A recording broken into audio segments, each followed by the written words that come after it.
Broadcasting from Manhattan Beach and the World Wide Web, you're listening to CHSR, HealthyLife.net.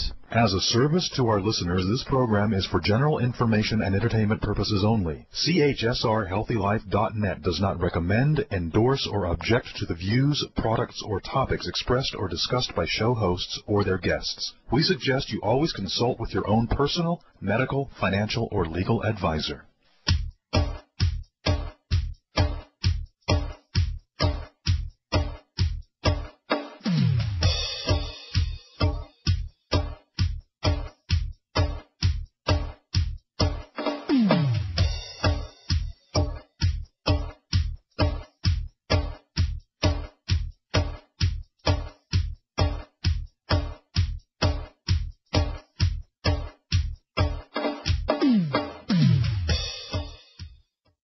Time for your Get Up and Go Fix.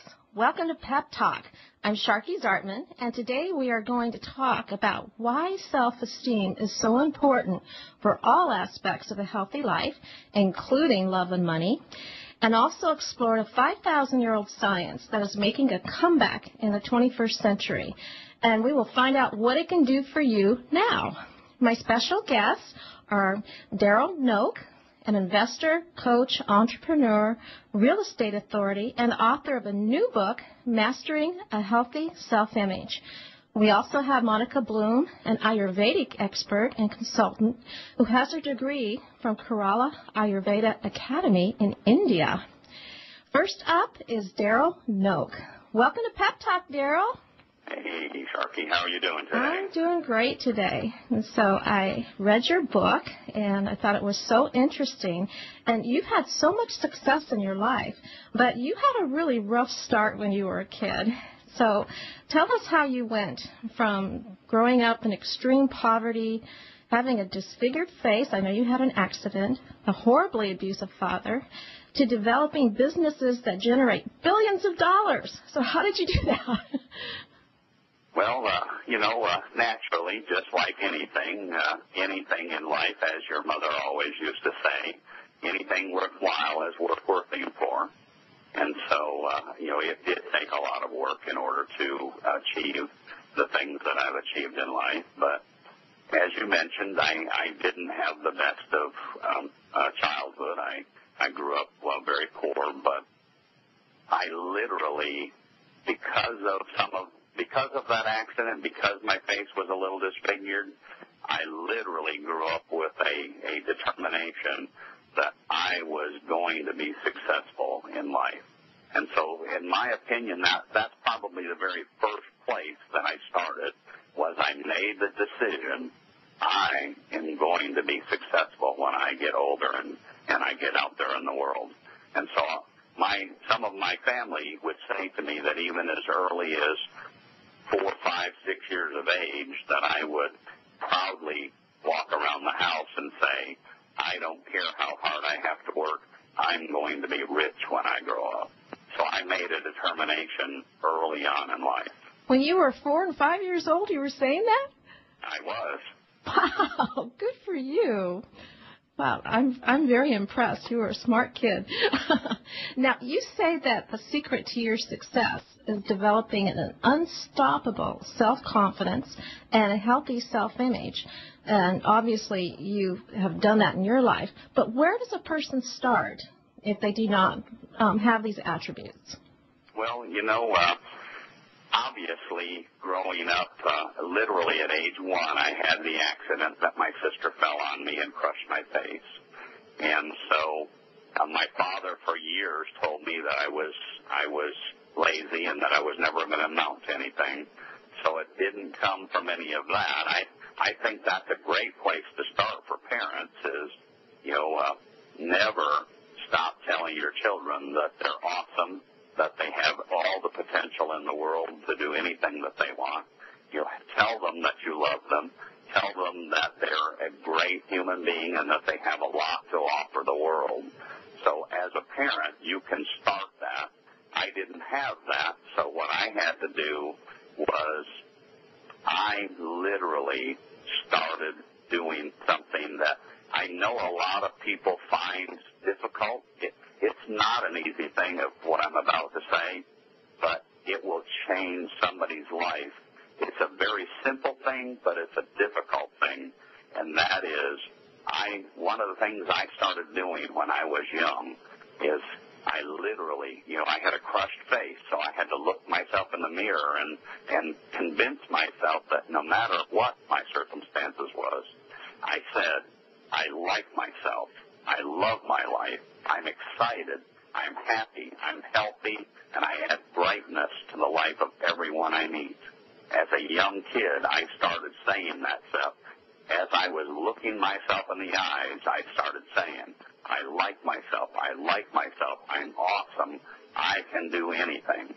And literally, if someone will start with that simple technique, in 30 days, they will start to feel the difference in their mindset about who they are. Wow, so you're saying that these positive affirmations that you had, you said them every day to yourself, and that was basically the spark that got you going? That literally was the start.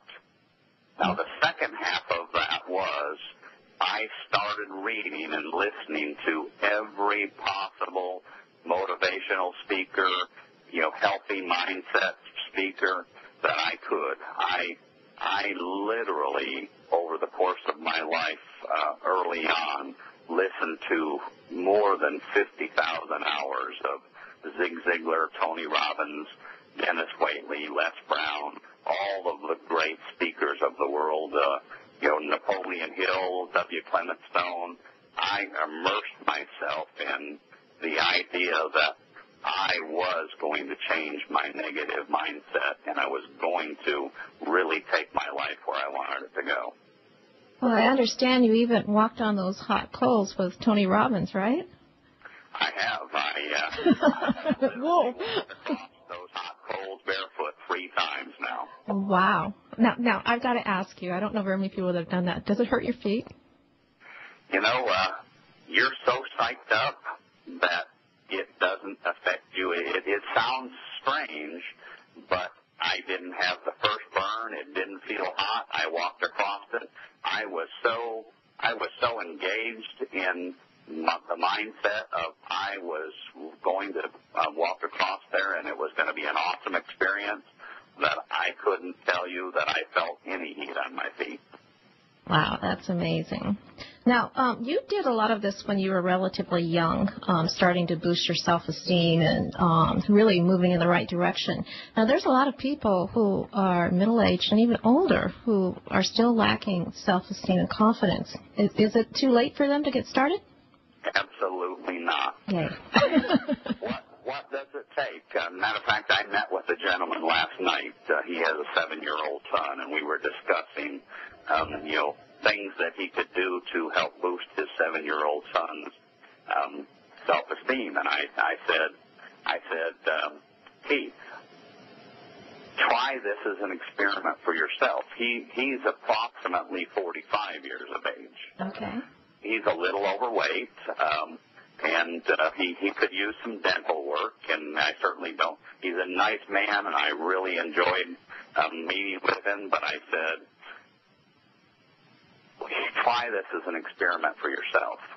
Before you talk to your son, do this for you. You look yourself in the mirror every day, and I literally have a 4-inch by 6-inch little, what I call a mirror hanger, that has this statement that I just made to you. Right. I have it printed, and I give it out to people when they ask me for it. Great. If I'm doing a live event, I will hand those out to people for free.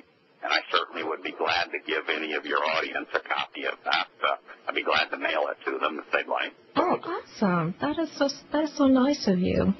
But I said, try this for 30 days. Look yourself in the mirror and say those words to yourself. If you have some changes you'd like to make to it, make those changes. But you look yourself in the mirror and start saying that to yourself, and do it with as much passion as you can muster.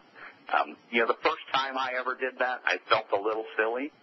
Without a doubt, anybody is going to feel a little silly as they do that for the first time. Right. But now I think you can tell from my tone of voice I have passion in my voice as I say that to myself. I am happy. I am healthy. I'm excited. I am awesome. Well, you certainly can tell that you say that with authority. And so now we're going to talk a little bit about what success means. Everybody has a different definition. So what is your definition of success?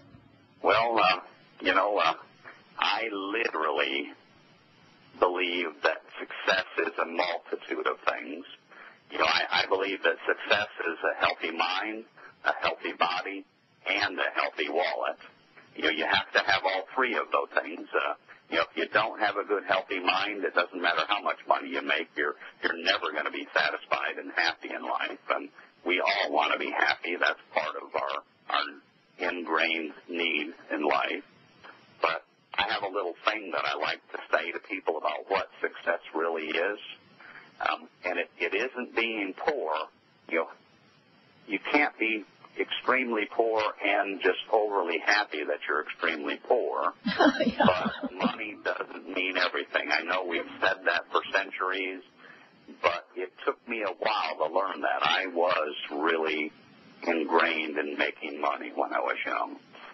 But, kind of the idea of what success is knowing where you want to go in life, being engaged in going there in life, and doing it for yourself and for others and not at others' expense. We've just gone through, so to speak, another depression/recession. And, one of the reasons we went through that, and a lot of people lost a lot of prosperity with all of that because some people were so greedy that they manipulated the stock market, they manipulated the home mortgage business, they manipulated the values of real estate because they were loaning money to anybody and everybody that would borrow it. And so a lot of people lost a lot of prosperity because there were a small portion of people that were so selfish. They were doing it for their own well-being and not for the good of the world, so to speak. And so I believe that part of happiness is doing what you do every day that leads you to the goal that you've set for yourself that is good for you as well as everybody around you. So is that one of the reasons that you wrote your book, Mastering a Self-Image, to share what you know with everybody else, not just to keep it all to yourself? It really is. I had the opportunity to retire about 3 years ago. I'm 57 today. Oh, and, happy birthday! Woo! So I retired 3 years ago, and after a couple of years of being retired, I said, I've really got to get back to doing something. But I said, if I'm going to do something, I have to do something that means something. I can't just go out and amass some more money or amass some more, objects or, assets in life. I want to do something that really means something. And so I sat down and I looked at my life and I said, one of the things that I really know how to do is I know how to take my life that I did from, being the youngest of 7 in a family that was on welfare, living in the projects of Chicago, to being, taking 5 companies, national and international, and being very successful. I know how to take that crushed faith and turn that around and really believe in myself to the point that I am unstoppable and that I can do anything in life that I choose to do. And I know how to handle all of that from start to finish. And I said, I'm going to write a guidebook, literally a step-by-step guidebook for people that they can learn those processes for themselves. And so that became my goal, is to go out and touch the world in a positive way to really help them become unstoppable and to become as happy as anyone can become. And you also put on workshops as well, right? I do. Over the course of the years, I have put on seminars that people could come to, and we would, get involved in, talking about and actually acting out. So